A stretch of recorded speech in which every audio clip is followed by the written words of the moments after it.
ভিডিওতে আমরা পঞ্চম শ্রেণীর তৃতীয় পর্যায়ক্রমিক মূল্যায়নের বাংলার 8 নম্বর স্কুলের প্রশ্ন উত্তরগুলো আলোচনা করব। 1 আমাদের দেশ স্বাধীনতা লাভ করে 1947 খ্রিস্টাব্দে। 1-2 তাল পাকে যে মাসে ভাদ্র।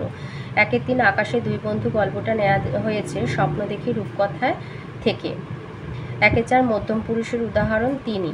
1-5 প্রেমেন্দ্র মিত্র যে চরিত্রের স্রষ্টা ঘনাদা। 1-6 সূর্য সেনের প্রিয় কবি রবীন্দ্রনাথ। 1-7 যে প্রাণীটি কবির দিকে বারবার তাকায় কাঠবেড়ালি। 1-8 রাজার পিসি ক্রিকেট খেলে। 2-এর দাগে আসি। 2-1 বলেছে গোপালের বাবার নাম ক্ষুদিরাম ভট্টাচার্য। 2-2 একলা কবিতাটি কোন কবিতার বই থেকে নেওয়া আমায় তুমি লক্ষ্মী বলো। 2-3 কোন ঋতুতে সাধারণত আকাশে ঝড় ওঠে না মেঘ ডাকে না শীত ঋতুতে।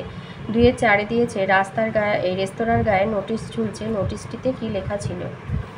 এই লাইনটা লিখবে রেস্তোরাঁর গায়ে নোটিশ ঝুলছে, কালো চামড়ার লোক আর কুকুরের প্রবেশ নিষেধ। 2-5 আসি। 2-5 শূন্যস্থান পূরণে বলেছে পেট কাটা চাঁদিয়ালের বন্ধু হলো আকাশ। 2-6 বিপরীত শব্দ অগ্রজ অনুজ শুদ্ধ অশুদ্ধ। 2-7 চাঁদিয়াল শব্দটির পুরুষ হলো প্রথম পুরুষ। 2-8 মাস্টারদা কোন স্কুলের শিক্ষক? উমাতারা হাই স্কুলের শিক্ষক। 2-9 চড়াই উতরাই রাস্তা কোথায় দেখা যায়? পার্বত্য অঞ্চলে।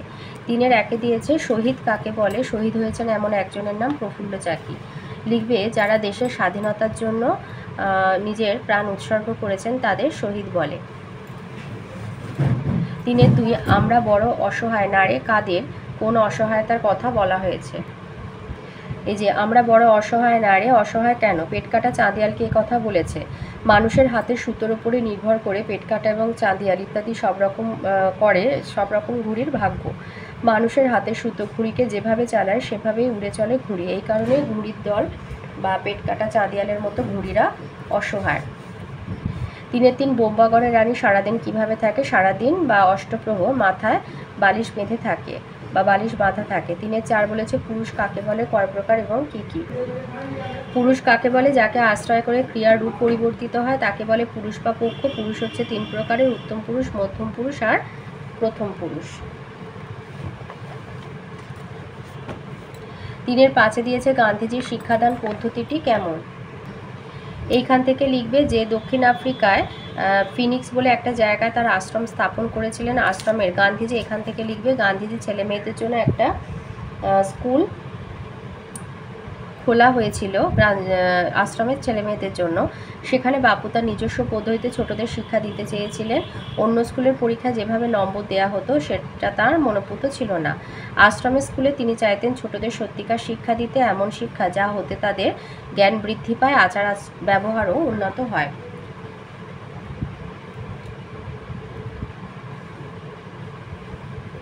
পরীক্ষায় নম্বর দেওয়ার পদ্ধতিও ছিল তার সম্পূর্ণ ভিন্ন ধরনের। সকল ছাত্রকে একই রকমের প্রশ্ন করা হতো। ছেলেমেয়েরাও ছিল একই শ্রেণীর ছাত্র, কিন্তু প্রায়ই যে ছাত্র কম নম্বর পেত তার তিনি প্রশংসা করতেন, আর যে ছাত্র বেশি নম্বর পেত তাকে ধমকাতেন। এই পর্যন্ত দেব। 3-6 বলেছে তুই ওদের কাছে পয়সা নিস নে দাদা। কে কেন পয়সা নিতে বারণ করেছিল?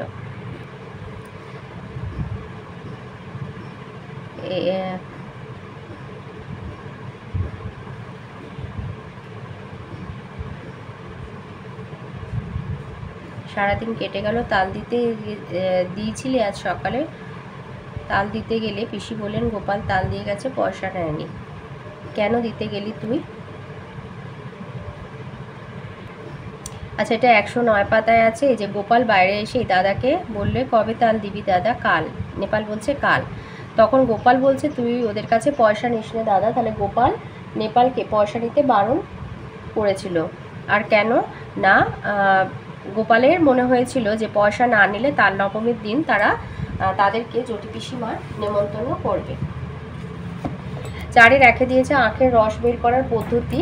তো আখের রস বের করার পদ্ধতি হচ্ছে প্রথমে আখ গাছের লম্বা কাণ্ডের ছাল ছাড়িয়ে নেওয়া হয়, তারপরে আখের কাণ্ডটিকে 2-3টি টুকরো করে যন্ত্রের মাধ্যমে পেশাই করে রস বের করা হয়। আর এখানে আছে আখের প্রসঙ্গ রয়েছে পাঠ্যসূচির এমন একটা রচনার নাম বোকা কুমিরের কথা।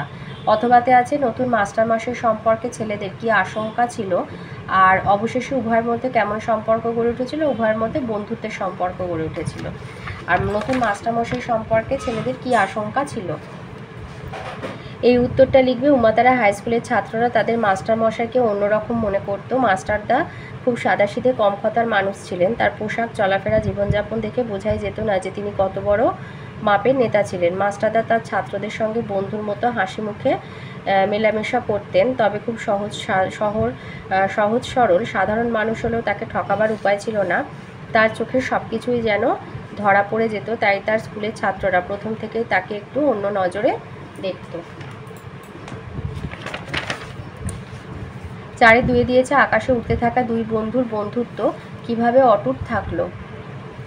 এই উত্তরটা লিখবে যে পেট কাটা এবং চাঁদিয়াল ঘুড়ি দুটোকে আকাশে উড়িয়ে যখন দুই দল মানুষ প্যাঁচ খেলা শুরু করে, তখন ঘুড়ি দুটো তাদের পূর্ব পরিকল্পনা মতো দুটো সুতোতে জট পাকিয়ে ফেলে। তারপর তারা একসঙ্গে প্রাণপণে সুতো দুটোয় টান মারলে দুটো সুতোই একসঙ্গে ছিঁড়ে যায়। ঘুড়ি দুটি মুক্তির আনন্দে আকাশে উড়ে বেড়াতে থাকে। এইভাবে তারা তাদের বন্ধুত্বকে অটুট রেখেছিল। অথবাতে আছে চুনির মা জটি পিসিমার বাড়িতে গিয়েছিল কেন? ডাল ভাঙতে। জটি পিসিমার আসল নাম কি? হরিমতি। তার তালের প্রয়োজন হয়েছিল কেন? তাল নবমীর ব্রত উপলক্ষে তার তালের প্রয়োজন হয়েছিল। 5-এর দাগে 1-এ আছে আগুন লাগিয়েছে টেলিফোন আর টেলিগ্রাফের অফিসেও। কারা এমন করেছিল আর কেন করেছিল? এই উত্তরটা লিখবে চট্টগ্রাম শহরের বাসিন্দা অল্প বয়সী কিছু ছেলে মাস্টারদার বুদ্ধিমতো এমন কাণ্ড করেছিল। কেন করেছিল? চট্টগ্রামকে ইংরেজ শাসন থেকে মুক্ত করার জন্য ছেলেরা ইংরেজদের গোলা বারুদের ভাণ্ডারটি দখল করে নিয়ে আগুন লাগিয়ে দিয়েছিল। টেলিফোন আর টেলিগ্রাফের অফিসেও আগুন লাগিয়ে দিয়েছিল। 2 জায়গায় রেল লাইনও ভেঙে ফেলেছিল। 5-এর 2 বর্ষা রাতে গোপালের তাল কুড়ানোর অভিজ্ঞতা সংক্ষেপে বর্ণনা করো। এটা বই থেকে বলবে, 109 পাতায় আছে। এখান থেকে বলবে যে খুব ভোরবেলা উঠে গোপাল দেখলো যে বাড়ির সবাই ঘুমিয়ে, কেউ তখনও ওঠেনি। রাত্রের বৃষ্টি থেমে গিয়েছে, সামান্য একটি টিপটিপ বৃষ্টি পড়ছে। গোপাল এক ছুটে চলে গেল গ্রামের পাশে সেই তাল দিঘির ধারে। মাঠে 1 হাঁটু জল আর কাদা। গ্রামের উত্তরপাড়ার গণেশ কাওড়া লাঙল ঘাড়ে এই এত সকালে মাঠে যাচ্ছে। তাকে দেখে বলল যে এত ভোরে কোথায় যাচ্ছ? তখন গোপাল তার উত্তরে বলে যে সে তাল কুড়োতে দিঘির পাড়ে যাচ্ছে। তখন গণেশ কাওড়া তাকে মানা করে যে সেখানে সাপের ভয় যেন সে না যায়। কিন্তু গোপাল ভয়ে ভয়ে দিঘির তাল পুকুরে তালের বনে ঢুকে তাল খুঁজতে লাগলো। বড় আর কালো কুচকুচে একটা মাত্র তাল প্রায় জলের ধারে পড়ে। সেটা কুড়িয়ে নিয়ে ফিরে আসবার পথে আরও গোটা 3 ছোট ছোট তাল পাওয়া গেল। ছেলে মানুষ এত তাল বয়ে আনার সাধ্য নেই, তাই 2টি মাত্র তাল নিয়ে সোজা একেবারে জটি পিসিমার বাড়ি হাজির হয়। এইভাবে গোপাল বর্ষার রাতে তাল কুড়িয়েছিল। অথবা আছে আকাশে 2 বন্ধু গল্পে প্রকৃতির বৈচিত্র্যময় সুন্দর রূপটি কিভাবে ফুটে উঠেছে তার বর্ণনা করো। লিখবে গল্পে প্রকৃতির বৈচিত্র্যময় সুন্দর রূপ ফুটে উঠেছে নানাবিধ বর্ণনার মধ্য দিয়ে। গল্পে বলা হয়েছে একটা বীজ মাটিতে পুঁতলে তার থেকে নতুন গাছ জন্ম নেয়। গাছটি ধীরে ধীরে সবুজ পাতা ছড়িয়ে হাওয়ায় দোলে।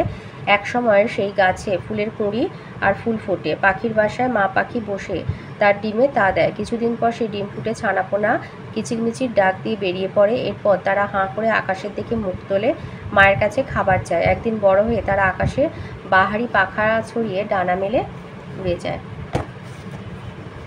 5-এর 3-এ বলেছে কষ্টের বিনিময়ে যে সুখ পাওয়া যায় তাই হলো প্রকৃত সুখ। মিষ্টি কবিতার বিষয়টি কিভাবে প্রকাশ পেয়েছে তা লেখো।